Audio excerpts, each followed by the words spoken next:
जय हिंद दोस्तों, स्वागत करते हैं आप सभी का आपके अपने यूट्यूब चैनल जैकपुर पे। आज के इस वीडियो में हम लोग क्लास 10th का हिंदी का व्याकरण में समास देखने वाले हैं और ये काफ़ी इंपॉर्टेंट वीडियो होगा। कई बार देखा गया है कि यहाँ से आपके एग्जाम में सवाल पूछा गया है, तो आशा करते हैं कि आज भी जो वीडियो हम बना रहे हैं इससे आपके एग्जाम में सवाल पूछे जाएंगे। तो चलिए शुरू करते हैं। और यदि आप हमारे चैनल पर पहली बार आए हैं तो सब्सक्राइब करके बेल आइकन को दबा लीजिएगा। और काफ़ी सारे बच्चों का इंक्वायरी आ रहा था हिंदी के सब्जेक्टिव का, तो बाबू हिंदी का सब्जेक्टिव जो है हमने अपने व्हाट्सअप चैनल पे डाल दिया है। फोटो के फॉर्म पे है, आप जाओ वहाँ पर, सिर्फ आपको फोटो देख करके ही याद कर लेना है। कोई भी वीडियो वॉच नहीं करनी है, क्योंकि आप लोगों के पास अब समय नहीं है कि आप बैठ करके सब्जेक्टिव का वीडियो वॉच करो। ठीक है, तो हमारे व्हाट्सअप चैनल पे जाने के लिए आपको लिंक डिस्क्रिप्शन में मिल जाएगा, या नहीं तो आप दिए गए नंबर पर जैसे ही संपर्क करोगे तो आपको लिंक प्रोवाइड करवा दिया जाएगा। तो चलिए स्टार्ट करते हैं। तो सबसे पहले हम लोग समास की परिभाषा को देखेंगे कि समास कहते किसको हैं। समास का संक्षिप्त तात्पर्य होता है संक्षिप्तीकरण। ठीक है, इसका शाब्दिक अर्थ होता है छोटा रूप। ठीक है, अर्थात जब दो या दो से अधिक शब्दों से मिलकर जो नया और छोटा शब्द बनता है उस शब्द को समास कहते हैं। आप सोच रहे हो कि इतना टेढ़ा याद कैसे करेंगे, तो अगर आप अभी एग्जाम देने के पर्पज से याद कर रहे हो तो आप यहाँ से लिखोगे दो, या जब से लिखना, जब जब से लिखेंगे। ठीक है, अगर एग्जाम के पर्पज के लिए पढ़े तो यहाँ से लिखना है जब दो या दो से अधिक शब्दों से मिलकर जो नया और छोटा शब्द बनता है उस शब्द को समास कहते हैं। या फिर जब हटा देना, दो से ही लिखना। ठीक है, ये अच्छा लग रहा है। दूसरे शब्दों में कहा जाए तो जहाँ पर कम से कम शब्दों में अधिक से अधिक शब्द अर्थ को प्रकट किया जाए वो समास कहलाता है। आप इसको भी इंक्लूड कर सकते हो यहाँ पर। ठीक है, अब जैसे उदाहरण भी देना है, 100 उदाहरण आपसे पूछेगा, तो उदाहरण के लिए हाथ के लिए कड़ी, हथकड़ी, रसोई के लिए घर, रसोई घर, नील और कमल, नील कमल। ठीक है, ये इसका आंसर हो गया। दूसरे में आपसे पूछेगा कि समास के मुख्य 6 प्रकार के भेद होते हैं, निम्नलिखित में से इस प्रकार का है। अवयवी भाव समास, तत्पुरुष समास, कर्मधारय समास, द्विगु समास, द्वंद्व समास, बहुब्रीहि समास। ठीक है, ये सब समास के भेद हैं, आपको याद होना चाहिए। और यहाँ पर आप लोगों को इसका अलग अलग परिभाषा भी एग्जाम में पूछा जा सकता है। जैसे पूछ लेगा अवयवी भाव समास किसे कहते हैं, तत्पुरुष समास किसे कहते हैं, कर्मधारय समास किसे कहते हैं, द्विगु समास किसे कहते हैं, द्वंद्व समास किसे कहते हैं और बहुब्रीहि समास किसे कहते हैं, उदाहरण देकर आपको बताना होगा। तो चलिए इसको एक एक करके देख लेते हैं। चलिए इसको देख लेते हैं। यहाँ पे आपको दिखा जा रहा है अवयवी भाव समास में जो प्रथम पद होता है वो अवयव होता है और उसका अर्थ प्रधान होता है, उसे अवयवी समास कहते हैं। इसमें अवयव पद का प्रारूप लिंग वचन कारक में नहीं बदलता है, वो हमेशा एक जैसा रहता है। ठीक है, इतना सा लिखना है। और इसके बाद आपको अवयवी भाव का उदाहरण दे देना है। यहाँ पर आपका उदाहरण है, इसका उदाहरण दे दीजिएगा। जैसे प्रतिदिन, प्रत्येक दिन, घर घर, प्रत्येक घर, रातों रात, और जो रात ही रात में। ठीक है, तो ये इसका एग्जाम्पल हो गया, आपको इसका एग्जाम्पल दे देना है। अब हम लोग यहाँ पे देखेंगे तत्पुरुष समास। तत्पुरुष समास में दूसरा पद जो होता है वो प्रधान होता है। यह कारक से जुड़ा समास होता है, जुदा नहीं, कारक से जुदा समास होता है। हाँ, कारक से जुदा होगा।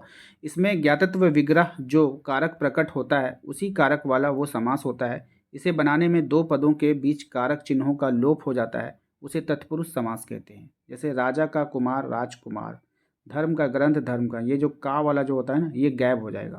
ठीक है, रचना करने वाला, रचनाकार, राजा का पुत्र, राजपुत्र। तो इस तरह का जो जो मेन जो होता है ना वो हट जाता है यहाँ पर से। ठीक है, बात समझ में आया कि नहीं। कारक चिन्ह जो है वो का जो होता है ना, कारक चिन्ह होता है वो गायब हो जाएगा, एक नया वर्ड बन जाएगा। तो इसको याद रखिएगा आप लोग। चलिए इसके बाद देखते हैं हम लोग कर्मधारय समास किसे कहते हैं। तो कर्मधारय समास का उत्तर पद जो होता है वो प्रधान होता है। इस समास में विशेषण, विशेष और उपमेय, उपमान से मिलकर बनते हैं और उसे कर्मधारय समास कहा जाता है। ठीक है, तो इसको जो हम लोग कहते हैं कर्मधारय समास कहते हैं। ये जो है आपका थोड़ा सा इम्पोर्टेंट है, इसको आप लोग कर लेना याद। नील गगन, जैसे नील है, नीला है गगन, चंद्रमुख, चंद्र जैसा मुख, पीताम्बर, पीता, पीत है जो अंबर। ठीक है, यहाँ पे जो भी एग्जांपल आपको अच्छा लग रहा है 2 एग्जांपल दे दीजिएगा, काम हो जाएगा। ठीक है, इसके बाद है हमारा द्विगु समास। ये काफ़ी इंपॉर्टेंट है, कई बार देखा गया है, आपके सिलेक्टेड क्वेश्चन में भी दिखाया गया कि द्विगु समास किसे कहते हैं, उदाहरण देना है। तो ठीक है, तो इस समास में पूर्व पद जो है वो संख्यावाचक होता है, यानी कि पूर्व पद जो होगा वो संख्यावाचक होता है, नंबर में होता है। जैसे कि 2 होगा, 3 होगा, 4 होगा, ये हम लोग का नंबर है, तो वही बोल रहा है संख्यावाचक होगा पहले वाला पद। और कभी कभी उत्तर पद भी संख्यावाचक होता है, कभी कभी लास्ट में जो है वो संख्यावाचक आ जाएगा। जैसे यहाँ पे दोपहर, दो में दो लगा हुआ है, देखिए संख्या है ना, दो, दोपहर, दोपहर का समाहार। ठीक है, तो ये जो है आपको एग्जाम्पल वहाँ पे देना होगा। संख्या देखा जा सकता है, इस समास में प्रयुक्त संख्या किसी समूह को दर्शाता है, किसी अर्थ को नहीं। इससे समूह और समाहार का बोध होता है, उसे द्विगु समास कहते हैं। तो इसको जो है आप लोग यहाँ पे नोट कर लेना। ठीक है, नोट करने के बाद इसका एग्जाम्पल आप ले लो, जैसे त्रिवेणी, त्रिवेणी तीन, ठीक है। 3 वेनियों का समूह, पंचतंत्र यानी 5, ये सब क्या है, द्विगु समास है। याद रखिएगा, त्रिलोक ये क्या है, द्विगु समास है। शताब्दी 100, शताब्दी से 100 हम लोग गिनती के वर्ड लेते हैं, तो 100, ठीक है। पंसेरी यानी 5, ठीक है। याद रखना है सबको, एग्जाम्पल 2-3 देना है, ज़्यादा नहीं देना है आपको।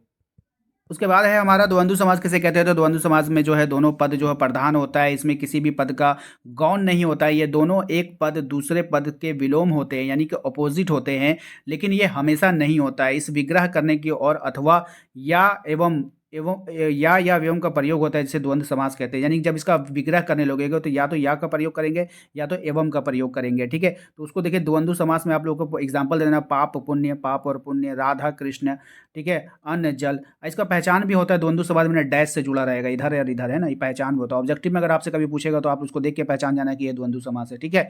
और यहाँ पर इसका हो गया, इसका एग्जाम्पल, ये मोस्ट इंपॉर्टेंट है, इसको आप लोगों को याद कर लेना है, ठीक है।